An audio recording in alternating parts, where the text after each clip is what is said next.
अस्सलाम वालेकुम, मैं हूं अतर काज़मी। आज इमरान खान साहब से मुलाकात का दिन था, लेकिन एक दफा फिर फैमिली की मुलाकात नहीं करवाई गई। खान साहब की बहनों ने धरना दिया। पाकिस्तान तहरीक इंसाफ एक बार फिर ये कह रही है कि हुकूमत अपने तमाम तर दावों के बावजूद, बातों के बावजूद अपनी जो भी उनकी कमिटमेंट्स हैं उनके ऊपर पूरा नहीं वो उतर रहे और हमारी मुलाकात नहीं करवा रहे।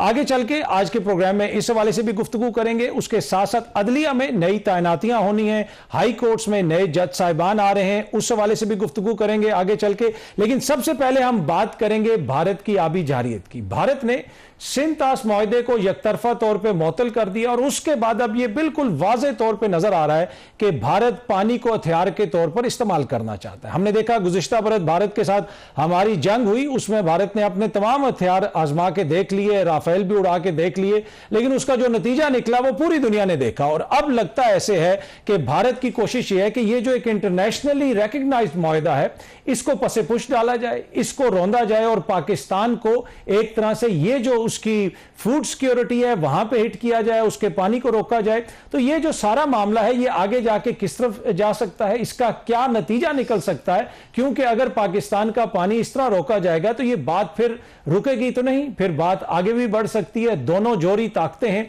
तो प्रोग्राम के पहले हिस्से में इस हवाले से गुफ्तगू करेंगे और एट द सेम टाइम इस वक्त तुर्की में नेटो को जो समिट हो रहा है, डोनाल्ड ट्रंप साहब लगता है ऐसे है कि अपने इत्तेहादियों से काफी नाराज हैं, उसके हवाले से भी गुफ्तगू करेंगे। इन सारे मामलात पे गुफ्तगू करने के लिए दिफाई तज्जियाकार मेजर जनरल रिटायर्ड रशीद साहब ने हमें ज्वाइन किया। सर आपका बहुत बहुत शुक्रिया। सर सबसे पहले तो ये बताएं कि ये जो सिंध ताश मुआहदे को इस तरह मुअत्तल करना और बड़ा एग्रेसिवली वो इसके ऊपर काम कर रहे हैं कि पाकिस्तान का पानी रोका जाए, ये वो क्या, ये सिर्फ वो कोई सिग्नलिंग कर रहे हैं या उनकी इंटेंट है कि हर हालत में पाकिस्तान का पानी रोकना है? मैं ये समझता हूं कि ये जो सिंध ताश मुआहदे पे इस तरह से बातें करते हैं ये भी एक हाइब्रिड वॉर का हिस्सा है, या कॉग्निटिव वॉर कह लें या वॉर ऑफ माइंड्स कह लें।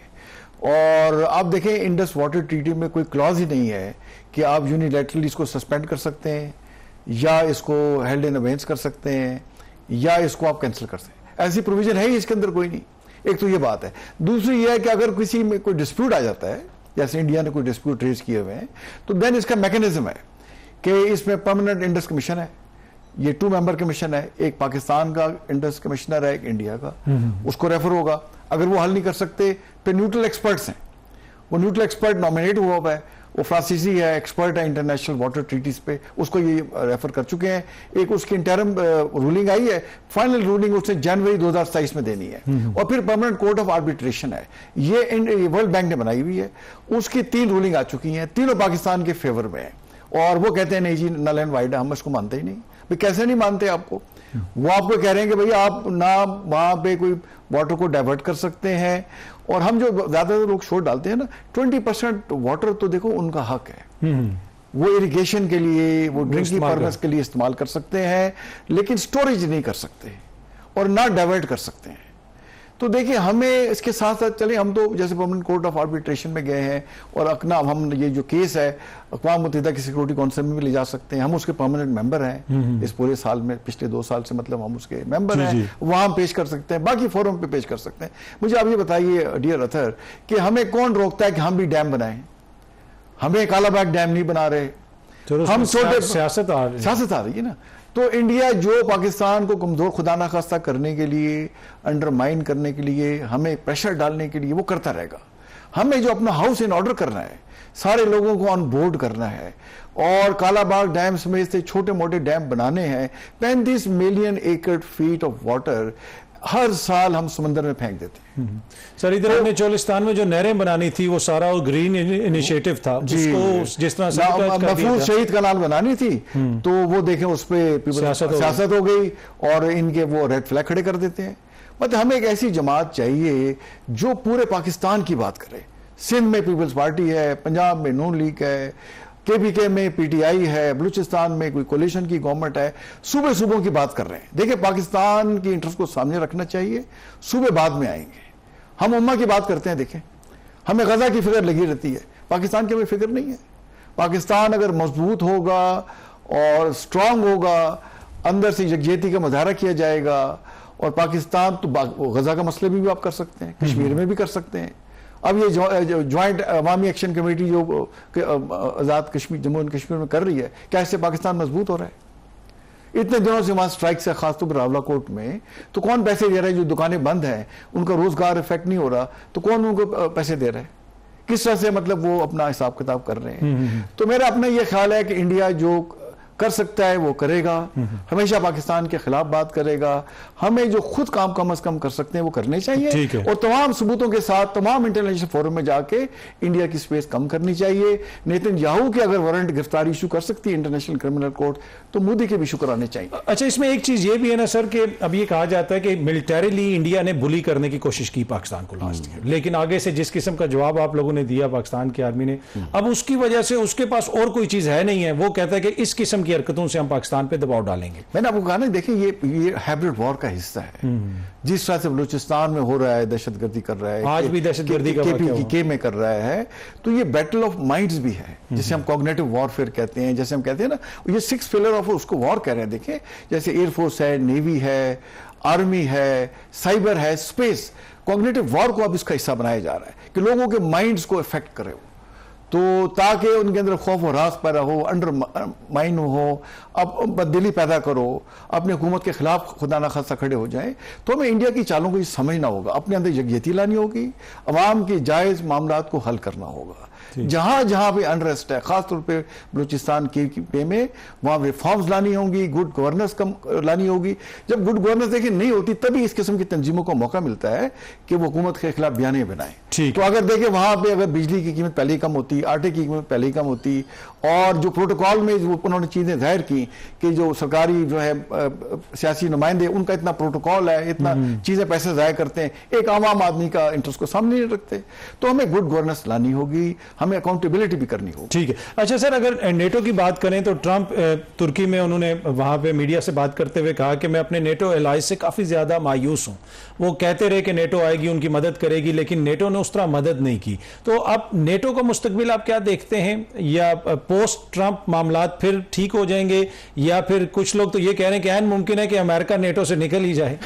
ये कह तो चुके हैं वो कि अपना हिसाब किताब खुद ठीक कर लो और हम आपको ज्यादा सपोर्ट नहीं कर सकते। और ईरान के मामलात ने तो बहुत दफा कहा कि मैं बड़ा डिसअपॉइंट हूं। वो नेटो के सेक्रेटरी जनरल जो पिछले नीदरलैंड के प्राइम मिनिस्टर भी तो मिलने गए, तो उन्होंने कहा कि मैं नेटो से खुश नहीं हूं। तो वो तो ईरान से भी खुश नहीं थे, फिर उनसे भी वो अंडरस्टैंडिंग कर ली। तो देखिए, नेटो के आपको पता है 32 मेंबर्स हैं, और तुर्की उसका मतलब बड़ा इंपॉर्टेंट मेंबर है, और दूसरी दफा ये नेटो की समिट वो होल्ड कर रहा है।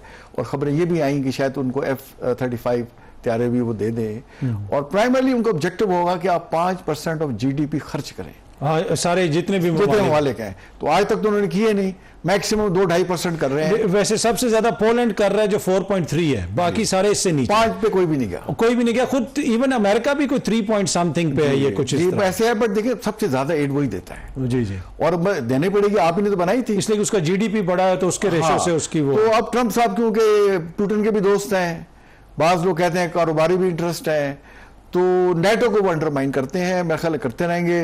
और नेटो भी उनसे इतना खुश नहीं है, देखें, और वो भी चाइना की तरफ देख रहे हैं। कैनेडियन प्राइम मिनिस्टर भी चल के चाइना चले गए। तो चाइना की जो पॉलिसी है ना, देखें ना, कि कनेक्ट करें लोग, belt and road initiative, connect the countries, connect the continents, और शेयर्ड विजन पे बिलीव करें। ठीक है। और शेयर ग्रोथ पे। और जब ये कहते हैं कि जी अमेरिका फर्स्ट, और उसके तहत ये पाबंदियां लगाते हैं, टैरिफ लगाते हैं, तो ये दोनों में डाइकोटोमी है। तो मैं ख्याल ट्रंप वहां गए प्राइमरीली एक तो दिखाने के स्टिल अमेरिका जो है मेन रोल प्ले करता है, दूसरा 5% उसके साथ खर्च करे। बट इसमें टर्की के लिए बड़ा एक पॉजिटिव नोट है कि वहां ये समिट हो रही है, और उसकी स्ट्रेंथ बढ़ेगी अगर उनको F-35 मिल जाते हैं। प्राइमरली आपको याद होगा जब S-400 लिए उन्होंने रशिया से, तब उन्होंने लेना पड़ा। हालांकि हंड्रेड्स ऑफ स्मॉल बड़े पुर्जे जो है F-35 के वो तुर्की बनाता है। तो तुर्की को अगर मिल जाते हैं, वो पहली F-16 उनके पास है, हमारे जहाज भी वहां ओवरऑल होते रहे, तो वो उसी सिस्टम में ग्रो करेंगे। तुर्की मजबूत होता है तो पाकिस्तान मजबूत होता है। तो मेरा ख्याल है ये नेटो से इस किस्म की खबरें आएंगी कि 5% जो है GDP का वो खर्च करें, और तुर्की के लिए बहुत बड़ा मैसेज। और सर ये जो ईरान वाला मामला है वो अब आपको हतमी शक्ल इख्तियार करता हुआ नजर आ रहा है, इसलिए कि अब तो उनके जो रहबर आला थे उनका नमाज जनाजा वगैरह भी हो गया, लोग भी बाहर निकले बड़ी तादाद में, लीडरशिप भी आपको नजर आई और एक पॉलिटिकल मैसेज नजर आया कि भाई हम पहले से ज्यादा मजबूत हैं। तो अब ये जो उनके साथ मुआहिदा है आपको हतमी तरफ जाता हुआ नजर आ रहा है? मेरा ख्याल अल्टीमेटली हतमी तौर पे ये होगा।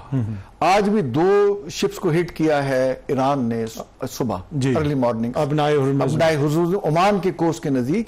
एक कतर की LNG लेके जा रहा था और एक सऊदी अरेबिया का क्रूड ऑयल लेके जा रहा था, दोनों को हिट किया है, पार्शियल डैमेज हुई है। तो ईरान बड़े एग्रेसिव स्टांस शो कर रहा है, बट उस रिटेलिएशन में अमेरिका ने बड़ा आई थिंक उसका मुजाहरा किया है, उन्होंने जवाब नहीं दिया।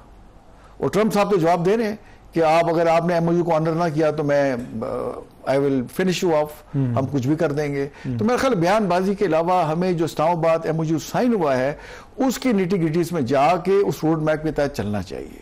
स्पॉइलर तो बहुत है, खासतौर पे इजराइल आपको पता है बिल्कुल। और अब जो नेक्स्ट फेज है कि 30 दिन तक जो काम हमने करने हैं, जिसमें मेन काम यह है कि पूरा ब्लॉकेट ईरान के खिलाफ हटे और जो अमेरिकन फोर्सेस प्रेजेंट हैं ईरानी बॉर्डर के नजदीक उनका विड्रॉल हो, कुछ सैंक्शन उनसे उठें और न्यूक्लियर पे बातचीत हो।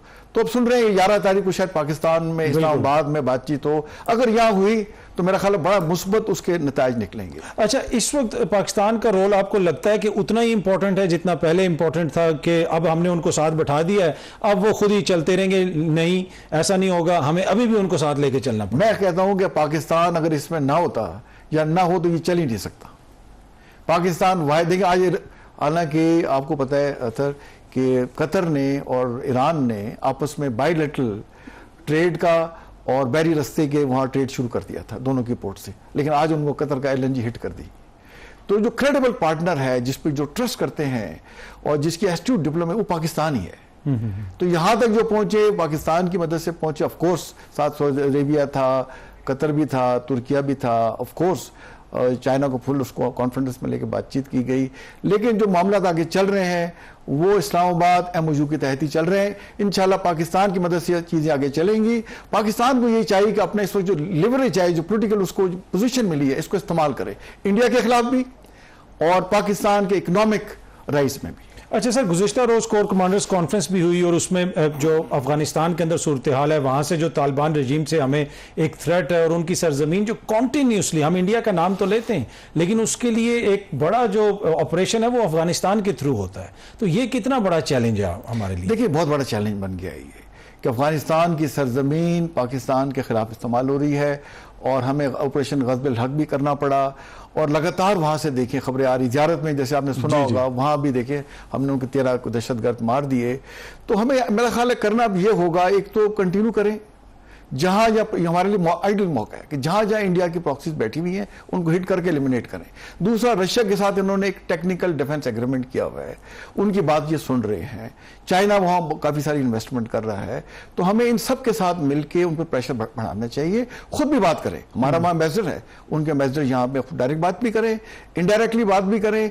और जो उन्हें 2 से 3 अरब डॉलर देखिए आज भी इमदाद मिल रही है, उसमें सबसे ज्यादा इमदाद तो अमेरिका दे रहा है, $650 मिलियन हर साल दे रहा है, फिर जापान दे रहा है, यूरोपीय यूनियन दे रही है, अक़वाम मुत्तहिदा के कई इदारे दे रहे हैं। तो मिला के देख लें $2.5 से 3 अरब आज भी अफगानिस्तान को मिल रहे हैं। हमें ये इमदाद रुकवानी चाहिए, स्पेशली अमेरिका से बातचीत करके कि आप कह रहे हैं जी वहां औरतों की वहां तालीम नहीं दे रहे, वो देखें दोहा एग्रीमेंट के तहत वहां इलेक्शन नहीं करवा रहे, माइनॉरिटीज को देखें वो किस किस्म की पॉलिसीज बना रहे हैं, पाकिस्तान के लिए देखें सरदर्द बने हुए हैं। आप खुद यूएन की रिपोर्ट है कि वहां दर्जनों से ज्यादा वहां दहशतगर्द तंजीमें हैं, तो आप किस लिए पैसे उनको दे रहे हैं? तो इनकी इमदाद ये रोकें। तो मल्टीलेटरल अप्रोच के तहत हमें चलना होगा और इंशाल्लाह पाकिस्तान का जो राइज है, पाकिस्तान की जो स्ट्रेंथ है, वो कोई नहीं रोक सकता।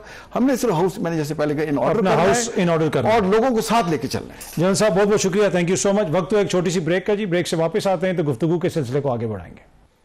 वेलकम बैक जी। पाकिस्तान तहरीक इंसाफ के रहनुमा सेनेटर ओन अब्बास बप्पी साहब ने हमें ज्वाइन किया है। सेनेटर साहब बहुत बहुत शुक्रिया। हुकूमत तो कह रही है कि हम मुलाकात करवाने के लिए तैयार हैं और एक बहन की शायद उन्होंने इजाजत भी दे दी थी, लेकिन क्योंकि आप लोग सियासत करना चाहते हैं इस वजह से आज भी फिर आप लोगों की मुलाकात नहीं हो सकती। बिस्मिल्लाह, ये सब झूठ है और मैंने कल तकरीबन 5 टॉक शोज में एग्जैक्टली कहा, ये ऑप्टिक्स और एक नैरेटिव बनाया जा रहा है बहनों के खिलाफ। मैं हर मंगल को जाता हूँ, पिछले 1.5 साल से जा रहा हूँ, और पिछले 3 मंगल से मैं मुसलसल इसी चीज़ को नोट कर रहा था कि शायद कोई सुपरिटेंडेंट जेल की तरफ से या कोई ऐसा बंदा आएगा, कोई मतलब कांस्टेबल साहब आएंगे और कहेंगे जी नौरीन नियाजी साहब आप तशरीफ लाए, मुलाकात हो। ना पिछले मंगल हुआ, ना उससे पिछले मंगल, आते साथ ही आज मैंने जाके आपस से पूछा, मैंने कहा आपको कोई इसी शख्स ने आवाज़ दी? नहीं है। अगर किसी ने मुलाकात करानी हो तो सुप्रीम जेल किसी को भेजे और मीडिया के सामने आगे कहे जी वो नौरीन नियाज़ी साहब सामने बैठी है, आपको इमरान खान साहब बुला रहे हैं। अगर वो इनकार करे तो हम आपकी गिल्टी है। और अगर ऐसी कोई बात है ही नहीं और वो सिर्फ सोशल मीडिया के लिए कुछ लोगों ने ऐसे एक जहन बना दी, मुलाकात का टाइम था वो नहीं, बिल्कुल ऐसा नहीं है। देखिए हमारे लिए बड़ा कंसर्न इमरान खान की सेहत है। अगर आज हम नहीं जाना चाहते तो फिर हम गिल्टी हैं, फिर तो वाकई में नहीं मिलना चाह रहे। ये कौन कह सकता है? और कौन सी बहन चाहेगी जिसने 6 महीने से अपने भाई की शक्ल न देखी, जिसके आंख का मसला भी था, सेहत के कंसर्न्स भी थे, उसको कोई बुलाया कि मैंने नहीं जाना क्योंकि दूसरे, ऐसा कुछ नहीं है। ये सिर्फ एक नैरेटिव बनाया जा रहा है बहनों को डिस्क्रेडिट करने का।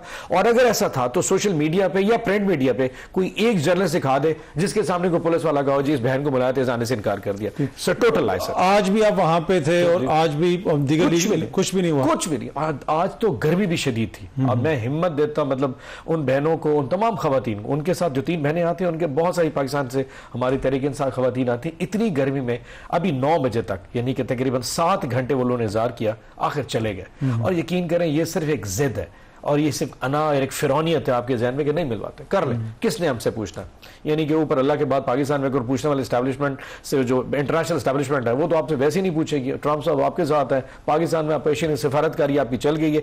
मतलब इन तमाम इशूज पे समझते हैं कि उन्होंने क्यों हुई ह्यूमन राइट्स की बात नहीं मानी, बावजूद इसके कि आप इकोनॉमी में फेल हो चुके हैं, बावजूद इसके कि लॉ एंड ऑर्डर पे आप फेल हो चुके हैं, टेररिज्म आपसे कंट्रोल नहीं हो रही, ना कश्मीर के इश्यूज आपसे कंट्रोल हो रहे, ना बलोचिस्तान में इशू। आज जो बलोचिस्तान में हुआ नया चैप्टर खुल गया कि टीटीपी बलोचिस्तान में चली गई। पहले बीएलए सुना था, अब जनाब टीटीपी वहां चली गई। केपी में वैसे साउथ आपके हाथ से निकल गया, साउथ पंजाब में 63 तक तो तालिबान आपके आ बैठे, रेट आपकी है कोई नहीं, लेकिन यहां आपका जोर चलता है क्योंकि ये आप चला सकते हैं। अडियाला के बाद बहनों को नहीं मिलने देना, बाकी सारे इश्यूज बाद में देखिए, इकोनॉमी भी देखिए, क्या गरीब है, क्या करे, पेट तो क्या नहीं भरेगा तो भूखा ही मर जाएगा, जिम्मेदार को कुछ नहीं मिला तो भूखा मर जाएगा। हाँ ये सिफारतकारी बड़ी इंपॉर्टेंट है, काश आपकी सिफारतकारी मेरा पेट भर सकती है। इसमें देखें ना, जहां पे आप बात करते हैं गुड गवर्नेंस की, एक सूबे में तो आपकी हुकूमत है जिधर आप दहशतगर्दी की बात कर रहे हैं। अगर आज साउथ केपी में या किसी जगह पे मसला है तो हुकूमत तो 13 साल से तो सर आप बैठे हैं। मजे की बात है कि काश के सूबाई हुकूमत के पास इतने इख्तियारात और वसाइल होते कि जाके दहशतगर्दी संभाल सकती है। उसके पास एक पुलिस होती है और मर मर के एक लेवीज होती है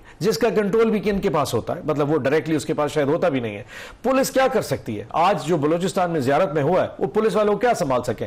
13 बेचारे जो हमारे नौजवान शहीद हुए या 15 शहीद हुए और बाकी 13 का पता कोई नहीं। तो यही कुछ है जो पुलिस जो आपकी बलोचिस्तान में वही केपी में है। तो वो इससे देखिए ये जो बॉर्डर पॉलिसीज है, ये जो आपकी जितनी भी टेररिज्म हो रही है वो तो क्रॉस बॉर्डर हो रही है, वो तो अल्टीमेटली फेडरल गवर्नमेंट का एक सब्जेक्ट है। उस पर प्रोविंशियल गवर्नमेंट तो आपके साथ बैठ के बात कर सकती है। जब हम कहते हैं उनके साथ बात करें तो आप कहते हैं दहशतगर्द है, ये बात करना चाह रहे हैं। चले जी हम चुप कर गए, आपने 6 महीने से इमरान खान के साथ हमारी बात बंद कर दी, एक्सेस नहीं आ रहा क्योंकि वो मैसेज देता था कि जी तालिबान से बात कर ले। फॉर एग्जाम्पल 6 महीने से आपकी तालिबान से बात है, अब आपने ऑपरेशन करके आप रोक लीजिए ना। अगर आपकी पॉलिसी इतनी कामयाब है तो आप रोकिए। उन गरीबों का काम है जिन्हें पेशावर बैठ के सिर्फ पुलिस चलानी, उनका काम तो एडमिनिस्ट्रेशन चलाना है, हुकूमत चलाना है, बाकी मामला तो किसी कंट्रोल में नहीं है। सो आई थिंक गरीब प्रोविंशियल गवर्नमेंट को इसका जो है मूल इल्जाम देना। ये देखें पप्पी साहब, ये जिन मसाइल का आप जिक्र कर रहे हैं ये कोई सिर्फ हुकूमत का मसला तो नहीं है, ये हम सब का मसला है। दहशतगर्द तो ये नहीं देखता कि ये पीटीआई का होने बस पप्पी या ये नून लीग का या पीपल्स पार्टी का, वो तो पाकिस्तान पे हमलावर है। इस पे तो हम सब की एक वो नहीं होना चाहिए। 100% एग्री। लेकिन जो शख्स सीट पे कुर्सी पे बैठा है, रियासत की कुर्सी पे बैठा है, अल्टीमेटली उसने लीड लेना ना। हमारा इसमें क्या रोल हो सकता है? आप हमें यही कह सकते हैं केपी में सीएम को कहें जी आए हमारे साथ बात करें, ये जो लॉ एंड ऑर्डर की मीटिंग वो आता है। सोहेल अफरीदी ने कब इनकार किया? अली मीन गंडापुर आपकी हर मीटिंग में बैठा रहता था। कोर कमांडर की मुलाकात अली मीन की भी होती थी, सोहेल अफरीदी की भी होती है। इंटीरियर मिनिस्टर मोहसिन नकवी की मुलाकात अली मीन की भी होती है। सो जहां जहां रियासत ने, स्टेट ने, चीफ एग्जीक्यूटिव को कहा आके बैठ के बात करो, वो तो रेडी थे। ऑपरेशन आपने करना चाहा तो हम कह ही सकते थे कि ऑपरेशन मत करें, बाजोड़ में ऑपरेशन मत किया, आपने कर लिया। उन्होंने कहा जी साउथ वजीरिस्तान ऑपरेशन मत करें, आपने कर लिया। हम इससे ज्यादा कुछ नहीं कर सकते। तो सपोर्ट में यही है कि हम खामोशी से बैठ जाते हैं। हमारी ओपिनियन ये है, आपने कहा नहीं ये तुम्हारी ओपिनियन गलत, उन्होंने कहा ठीक है जो आपकी ओपिनियन आप कर लीजिए, हम चुप करके बैठ जाते हैं। इससे ज्यादा आप सूबाई हुकूमत से क्या एक्सेप्ट करते हैं? सो दिस जो हमारे वक्त हमने कर दिया, आप अब समझते हैं कि जी हमने वो लीड करना है, तो I think this is unfair. ये तो इस्लामाबाद का काम है, ये तो इंटीरियर मिनिस्टर का काम है, शहबाज शरीफ साहब का काम है। दे हैव टू लीड, हम तो सिर्फ फॉलो करते हैं आपके पीछे चलते आएंगे। अच्छा, वैसे हुकूमत से कोई बातचीत चल रही है? कुछ आपके लोग भी इस तरह की बातें करते हैं कि हुकूमत मुश्किल में, हमें हुकूमत मुश्किल में नजर आ रही है। एक बात बताएं, ये कोई सीरियस किसी तरफ से भी बात कोई नहीं आई। शहबाज शरीफ ने 2 दफा ऑफर की, राना सनाउल्लाह साहब ने भी 2 दफा ऑफर सेनेट में की, उन्होंने कौमी असेंबली में किया। I guess they are playing to the galleries. Why gallery? इसलिए कि जिसने बात करनी होती है वो शो कराता है कि यार काजी साहब मैंने आपसे बात करनी है, आए मिल के बैठते हैं, उसमें माहौल बनाया जाता है, कोई बैकग्राउंड होता है। जिस किस्म का हॉस्टाइल एनवायरमेंट हम देख रहे हैं, starting from Adiala with the बहनों की मुलाकात, स्टार्टिंग फ्रॉम हमारे एमएनए पार्लियामेंटेरियन सेनेटर्स के साथ कि आपने अपने हलकों में जाके पॉलिटिकल एक्टिविटीज नहीं कर रही, यानी हम तो दहशतगर्द जमात बन गए। और फ्रॉम द हॉस्टाइल एक्टिविटी जो जीबी हमारे साथ किया गया, आप अल्टीमेटली देखें कश्मीर का जो रिएक्शन हमने दिया है उसमें जीबी शामिल है।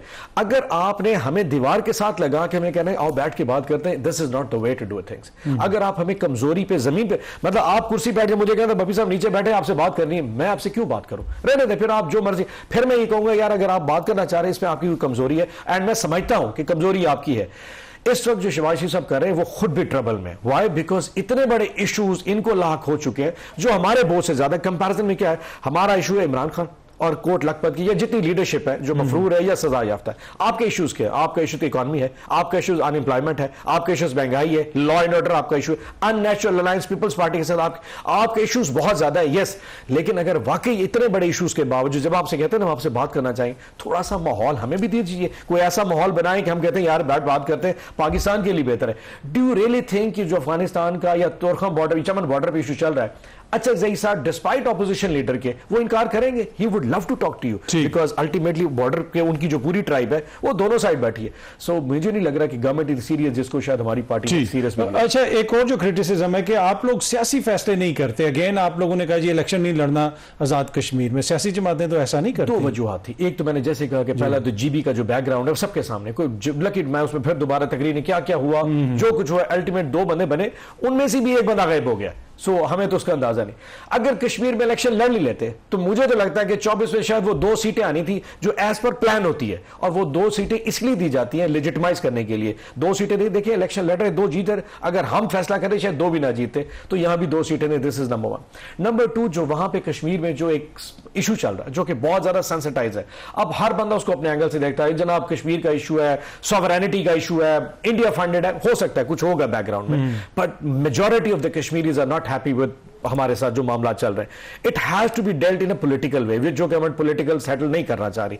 जब हमने इंटरवीन करने की कोशिश की तो आपने अचकजई साहब अलामा नासिर को बाराकू से वापस भेज दिया, बल्कि बेइज्जत करके वापस भेजा।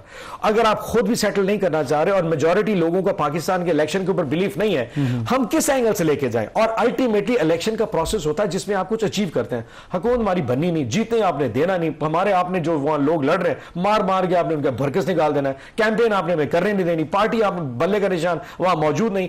कौन सी स्पेस है जिसमें इलेक्शन लड़ पाते? So all those reasons led us to the way boycott. अच्छा, ये जो आज क्रिटिसिज्म हो रहा है बल्कि कल से हो रहा है कि केपी असेंबली ने कोई मराद का बिल पास कर लिया, ऑल्दो कि शफी जान ने उसे तरदीद की है, तो ऐसा कोई है कोई नई मराद वगैरह आप लोग आपस में? कुछ नहीं, जो मेरे सुनने में आया कि पहले जो नॉर्मली एमपीएस को खुद को उनको कार्ड मिलता है, उनकी मिसेस को ब्लू पासपोर्ट नहीं मिलता था जो कि पंजाब में अवेलेबल था, वो उनको दे दिया गया। बट एज पर लॉ ये सिर्फ सेनेट और नेशनल असेंबली के मेंबर्स के लिए होता है, जिसपे शायद उनको लाइफ लॉन्ग दिया जाता है, अदरवाइज किसी और प्रोविंशियल असेंबली के पास इख्तियार इस तरह का है नहीं। अच्छा, दूसरी बात यह है कि वो असेंबली जिसका जो वजीर आला है उसके पास पासपोर्ट नहीं है, उसका पासपोर्ट ब्लॉक है। अली अमीन भी यही कंप्लेन करते थे, सोहेल अफरीदी भी। और इसके बाद जो अल्लाह न करे कोई तीसरा आएगा उसके साथ भी ये होगा, हर वो शख्स जो पीटीआई का सीएम आएगा उसका पासपोर्ट ब्लॉक कर दिया जाएगा। ये ना कि मुल्क से बाहर जाके कुछ ऐसी हरकत कर दे। पर ये असेंबली के लिए खुद उसके ऊपर बड़ा सवालिया निशान नहीं है कि इतना बड़ा मैंडेट है तो असेंबली? आपके ख्याल में पासपोर्ट इतना बड़ा इशू है? इशूज तो इससे 10,000 और बड़े, उसके ऊपर पर्चा भी है, उसके ऊपर केसेस है, उसको दहशतगर्द करा दिया है,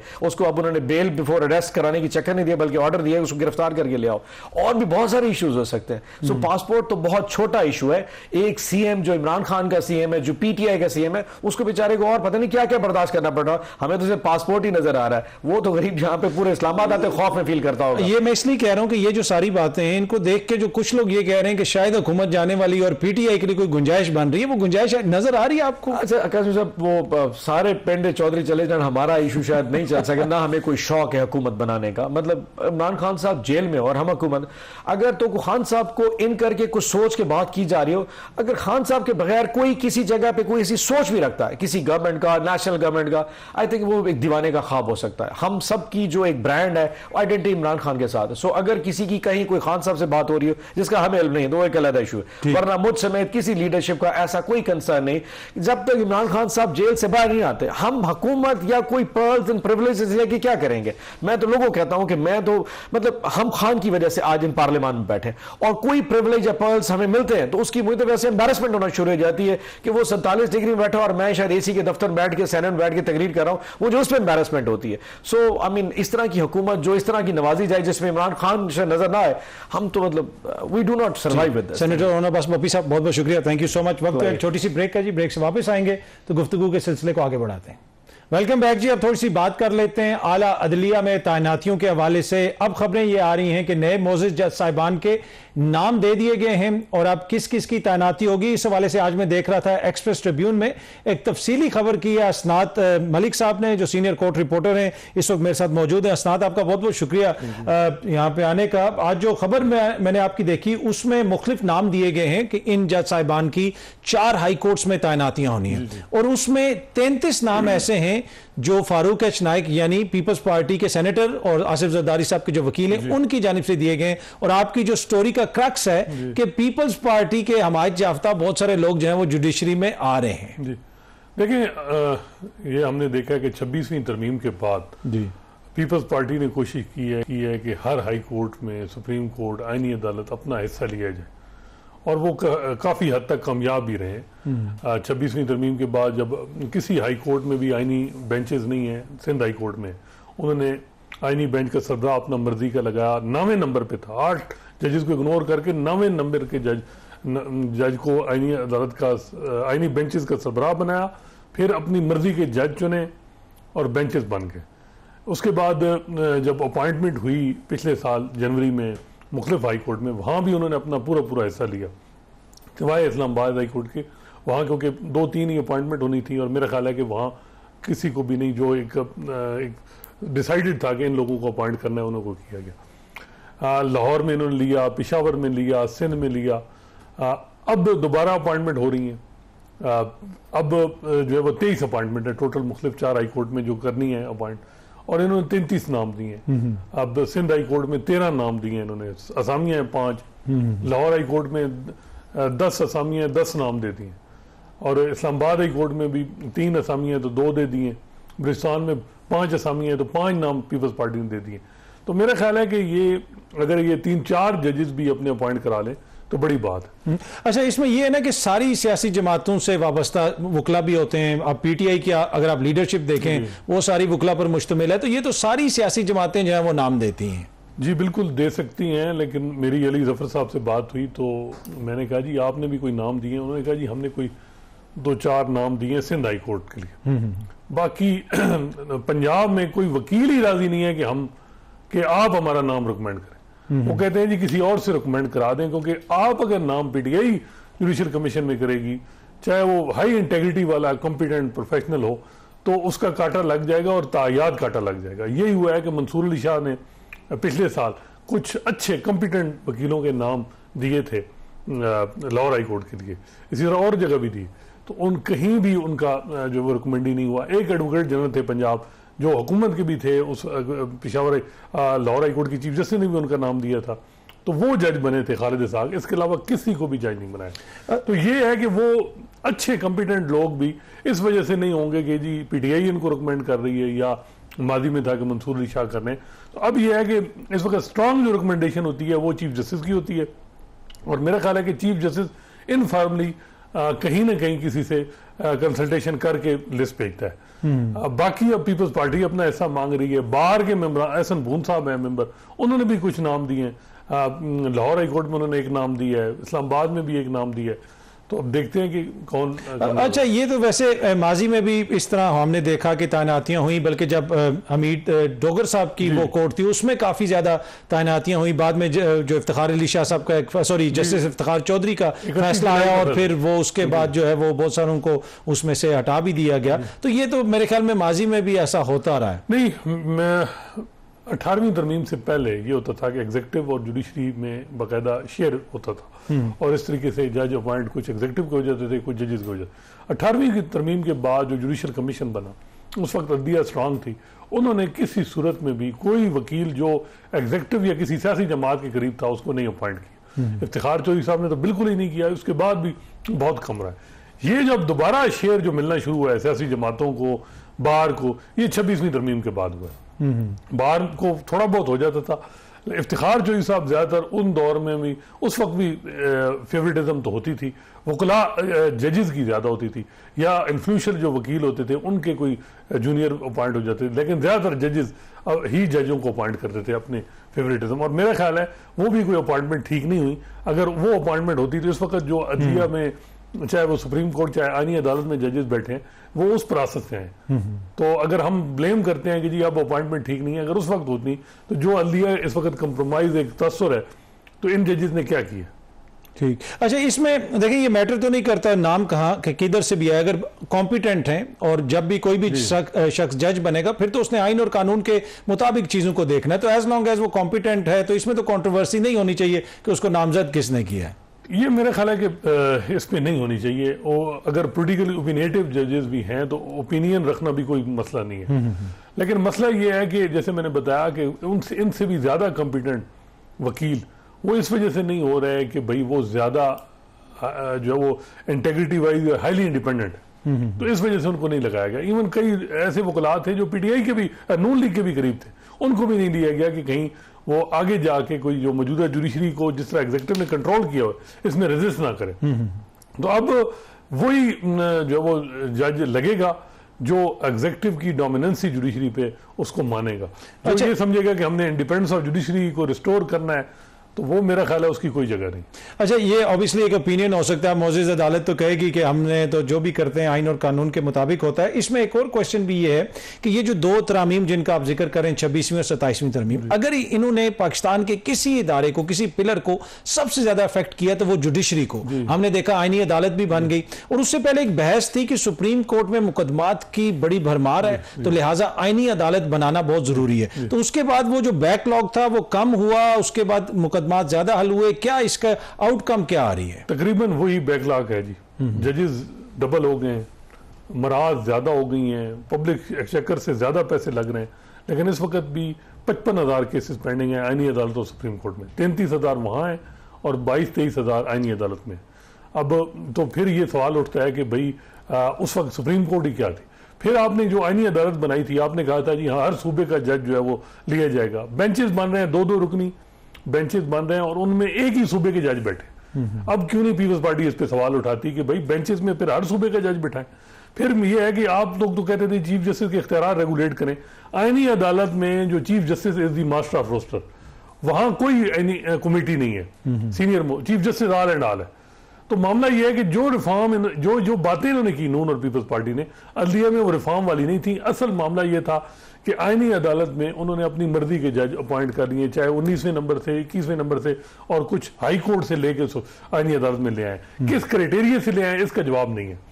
अच्छा, आने वाले दिनों में ऑब्वियसली अगर ये सारी तैनातियां हो जाती हैं उसके बाद सारी स्ट्रेंथ पूरी हो जाएगी। अभी मेरे ख्याल में 4 हाई कोर्ट्स के अंदर तैनातियां होनी है मासवाए पेशावर के। जी, पेशावर में तकरीबन पूरी हैं। फिर लाहौर में ये 10 हो जाएंगी तो 50 होगी, फिर भी 10 सीट असामियां खाली हैं। लेकिन ये बताया जाता है कि कुछ जुडिशरी में ये डिसाइड हुआ है कि 50 जजेस ही लाहौर में बहुत है। ठीक है, और ये जो पोस्टिंग ट्रांसफर जो पहले हुई जज साहिबान की, अब दोबारा कोई नए हो सकते हैं? लाहौर में कहते हैं कि 3-4 जजेस हैं जिनकी को एग्जीक्यूटिव की जो है वो ट्रांसफर कर दे। पहले भी आपको याद होगा कि चीफ जस्टिस ऑफ पाकिस्तान याही अफरीदी ने ये बड़ा वाजे कहा कि जो ये आप ट्रांसफर कर रहे हैं इससे लोगों का ट्रस्ट इफेक्ट होगा, ये इंडिपेंडेंस ऑफ जुडिशरी के मुनाफी है। लेकिन उनकी बात नहीं सुनी गई और वो नाकाम रहे और हुकूमत ने खुद ही रिक्विजिशन करके 3 जजेस ट्रांसफर कर दिए, पेशावर में, सिंध में और जो है वो लाहौर हाई कोर्ट में।